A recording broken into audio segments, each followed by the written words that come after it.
Hasanboy Do'stmatov yana bir bor jahon chempioni bo'ldi. Yana bir bor deyapman, chunki bu yangilik emas, bilasizlar. Meni 40 chiqqandan beri aka borgan musobaqasida yutib keladi. O'zini vesini monopoliya qo'ygan, o'zini vesida chingalchik tashlashdan ham Luboyni yutib yuboradi.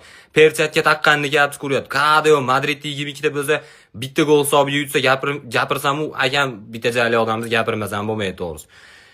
Shu bir kishilik talp olib qo'ygan. Bir kishilik talp emas. Bitta o'zurada 5-6 kishi urgandek ko'radi.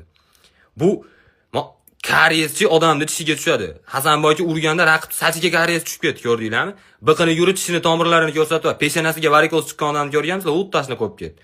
O'y, bo'ydan oldin men Bahodir deb esida tushar edi degan ekan. O'y, ko'k unaqa to'polon qilma deyishgan. Hech yo'q, ikkiga bir urishadi degan ekan, ham unashmayapti. Yo'q, unaqa qilma deyishibdi.